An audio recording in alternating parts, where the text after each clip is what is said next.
Assalamualaikum warahmatullahi wabarakatuh. Hari ini kita akan mengadakan pembelajaran tentang majas.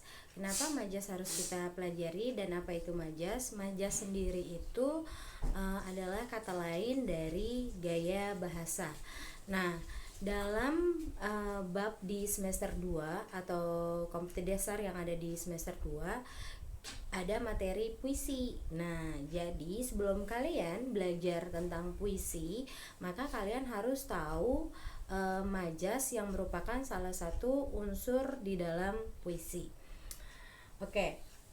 Seperti yang tadi sudah disampaikan, majas sendiri itu artinya adalah bahasa kiasan atau gaya bahasa. Gitu ya. Nah, majas itu jenisnya itu ada banyak gitu. Nah, untuk kali ini ada beberapa majas, kurang lebih ada sekitar 24 majas yang akan disampaikan atau yang akan kita pelajari sama-sama. Nah, kalau yang pertama ini adalah majas pleonasme. Majas pleonasme. Apa sih pleonasme itu? Jadi si pleonasme itu adalah sebuah kalimat di mana dia melebih-lebihkan kalimat tersebut. Jadi melebihkan di sini tuh maksudnya kita sebenarnya tidak perlu menggunakan kalimat tersebut sebagai penjelas karena sudah dipastikan orang itu tahu. Contohnya pleonasme tuh maju ke depan atau mundur ke belakang, mendongak ke atas. Padahal kan tidak perlu diberikan keterangan maju ke depan. Yang namanya maju itu pasti ke depan, nggak mungkin maju itu ke samping atau ke belakang, begitu kan? Atau mendongak itu udah pasti ke atas. Atau silahkan naik ke atas gitu, naik sudah pasti ke atas. Nah, itu majas pleonasme gitu ya. Nah, yang kemudian berikutnya ada majas repetisi. Majas repetisi ini adalah pengulangan kata sebagai penegasan. Nah, nanti akan ada beberapa majas yang sama dengan repetisi. Ada tautologi dan paralelisme. Yang membedakan itu adalah letak kalimatnya. Kalau untuk repetisi, itu pengulangan kalimatnya di dalam satu kalimat yang sama. Contohnya misalnya kayak kalimat seperti dialah yang kutunggu, dialah yang kunanti, dan dialah yang kuharapkan. Nah, di sini ada kata yang diulang berkali-kali, yaitu kata dialah sebagai penegasan. Begitu. Nah, tapi bedanya ini kalau repetisi ditulis dalam satu kalimat yang sama. Ya, jadi dalam satu kalimat yang sama. Gitu. Sedangkan kalau untuk paralelisme ini biasanya ada di dalam puisi. Nah, ini dia diulang tapi dengan kalimat yang berbeda. Ini seperti yang contoh yang ada di sini. Kalau paralelisme itu pengulangan dalam puisi, ya. Cinta adalah pengertian, cinta adalah kesetiaan, dan cinta adalah rela berkorban. Ini diulang-ulang tapi dengan kalimat yang berbeda. Gitu. Sedangkan kalau tautologi, nah ini ada kata yang diulang, gitu ya. Tetapi dia diulangnya itu tanpa dijedai atau dipisahkan dengan kalimat lain. Contoh misalnya seperti bukan dia yang kuinginkan. Jadi si kata bukan itu diulang berkali-kali sebagai penegasan, tapi dia tidak dipisahkan dengan kalimat yang lain seperti tadi pada repetisi. Atau contohnya lagi, tautologi itu adalah majas yang menggunakan persamaan kata atau sinonim. Seperti contoh di sini, seharusnya sebagai sahabat kita harus hidup rukun, akur, dan bersaudara. Jadi rukun, akur, dan bersaudara itu adalah sinonim dengan arti yang sama. Begitu ya. Kemudian berikutnya ada majas klimaks dan majas anti klimaks. Jadi kalau majas klimaks ini adalah majas yang makin lama kondisinya itu dia makin meningkat gitu. Jadi kalau si klimaks ini kondisi si kalimatnya menyatakan tingkatannya atau levelnya makin meningkat. Sedangkan kalau anti klimaks menyatakan atau level tingkatannya makin lama makin menurun.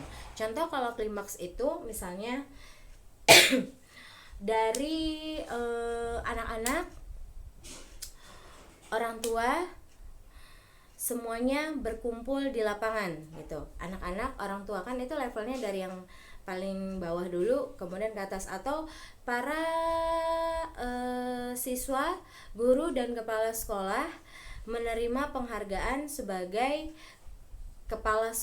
sebagai lingkungan sekolah yang baik misalnya.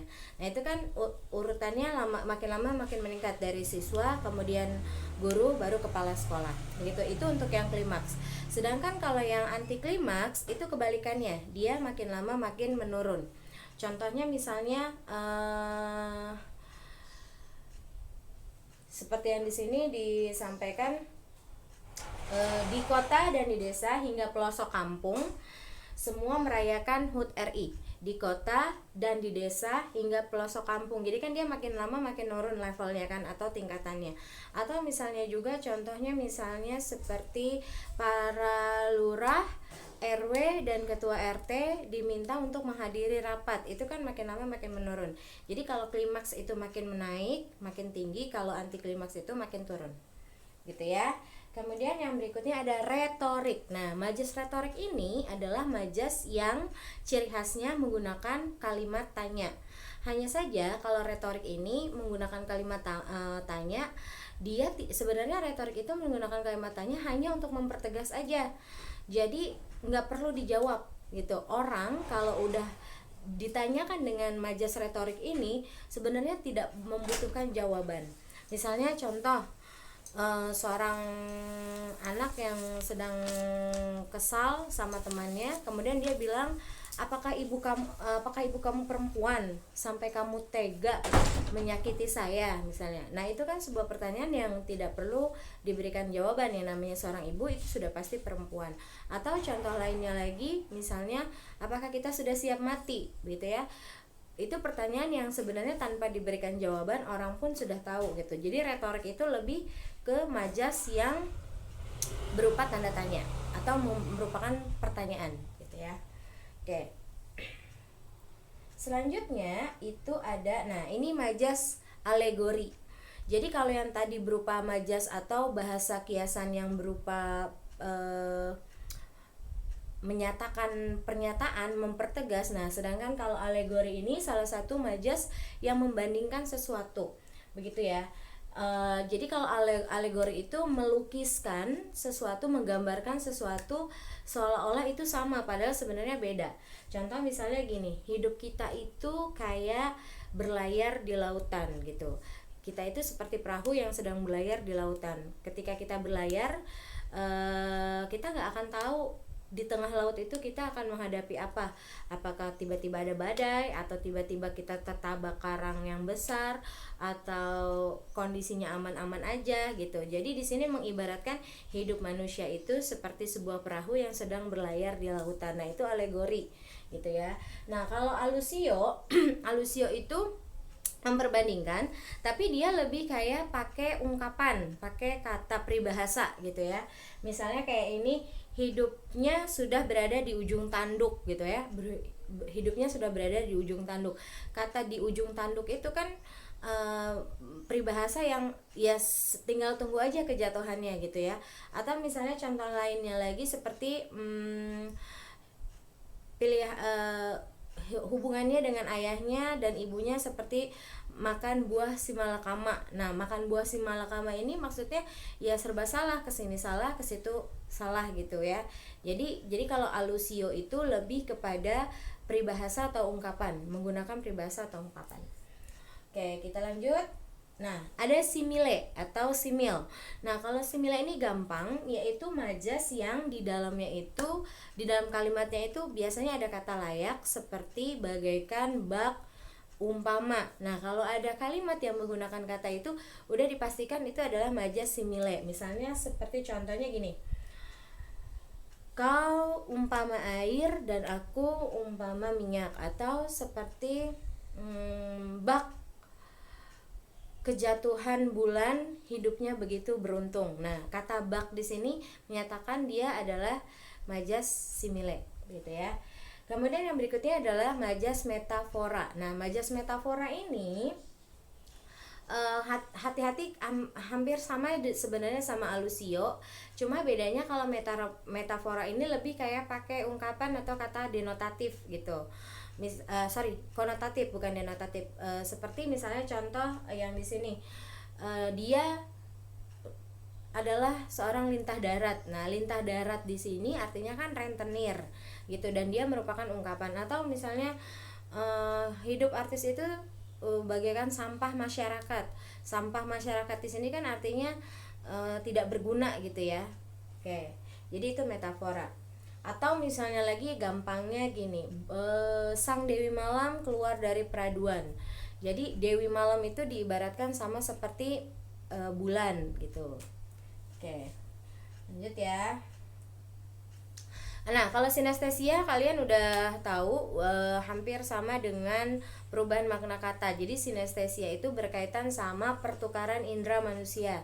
Kayak contohnya suaranya begitu renyah terdengar di telinga, atau wajah wanita itu begitu sangat manis. Padahal kata manis itu kan biasa dipakai indera pengecap, tapi di sini untuk melihat wajah gitu. Sedangkan melihat itu kan menggunakan indera penglihatan gitu. Nah, kemudian majas yang berikutnya adalah metonimia. Metonimia itu adalah gampang banget, kamu tinggal ingat majas yang menggunakan merek sebagai pengganti penyebutan barang. Di Indonesia itu kan biasanya kita itu sering banget menyebutkan nama merek barang, padahal yang dikasih itu merek yang lainnya gitu. Misalnya contoh, bang beli aqua gitu ya, padahal yang dimaksud dengan aqua itu air mineral, tapi kita lebih sering menyebutkan aqua. Nanti pada saat di warung atau di toko yang kita beli, ya bisa aja yang dikasih bukan aqua, misalnya merek Fit, Prima, atau Ades dan lain sebagainya gitu ya. Atau contohnya lagi misalnya kita selalu bilang adik pakai Pampers gitu, padahal Pampers itu kan sebenarnya nama merek gitu. Nah, itu kata lainnya kan adalah popok anti bocor ya, misalnya gitu. Atau misalnya, jadi contohnya kalau yang di sini itu ayah lebih suka pergi bekerja dengan menggunakan Innova. Berarti Innova ini sebagai pengganti kata mobil gitu ya. Kemudian yang berikutnya ada litotes. Nah, kalau litotes ini adalah kondisi dimana kita merendahkan dari kondisi yang sebenarnya. Misalnya contoh, silahkan Anda mampir ke gubuk saya gitu. Nah, gubuk di sini ternyata pas kita main ke rumahnya, ternyata rumahnya ada di Pondok Indah misalnya, atau di kawasan elit, tapi dia bilangnya gubuk. Atau nanti pulangnya bareng saya ya, tapi mohon maaf kendaraannya butut. Tapi pas ngajak kita nggak taunya dia pakai Ferrari gitu ya. Nah, itu di situ. Jadi kalau litotes itu merendahkan dari keadaan yang sebenarnya. Nah, kemudian yang berikutnya ada hiperbola. Nah, kalau hiperbola ini melebih-lebihkan gitu ya, melebih-lebihkan, lebay banget gitu ya. Misalnya kalimatnya begini, hatiku hancur berkeping-keping ketika kamu memutuskan hubungan ini. Nah, itu kan lebay banget, berlebihan sekali begitu ya. Padahal kan nggak mungkin hati itu hancur berkeping-keping ya, berarti kalau kayak begitu kan meninggal gitu. Atau misalnya lagi gendang suara, aku sakit nih mendengar suara ibu itu seperti petir di siang bolong. Nah, itu kan itu berlebih-lebihan juga gitu. Jadi kalau hiperbola itu hiper berarti berlebih-lebihan gitu ya. Kemudian ada personifikasi. Nah, kalau personifikasi ini gampang. Personifikasi, person itu kan kalau dalam bahasa Inggris orang ya. Jadi kalian nanti tinggal ingat bahwa personifikasi itu adalah majas yang menganggap benda mati seolah-olah menjadi hidup gitu. Contohnya misalnya angin menampar wajahku ketika aku berada di atas motor gitu. Padahal mungkin saking kencangnya angin jadi sakit gitu, tapi di sini angin menampar, kan seolah-olah angin padahal benda mati, jadi seolah-olah seperti hidup. Nah, kemudian ada sinekdok. Nah, kalau sinekdok ini dibagi jadi dua jenis. Ada pars pro toto, ada totem pro parte. Apa bedanya? Kalau pars pro toto itu menyatakan sebagian objek untuk keseluruhan. Jadi pars dia itu menyatakan sebagian tapi untuk keseluruhan. Contoh misalnya gini, setiap kepala membayar 5.000 rupiah gitu. Sebenarnya kan yang bayar itu bukan kepalanya doang, tapi seluruh tubuh, tapi yang disebutnya kepala. Atau misalnya contohnya lagi, saya membeli 2 ekor kambing gitu ya, padahal yang dibeli kan keseluruhan badannya, bukan ekornya aja begitu ya. Jadi kalau pars pro to itu sebagian untuk keseluruhan. Nah, sedangkan kalau totem pro parte itu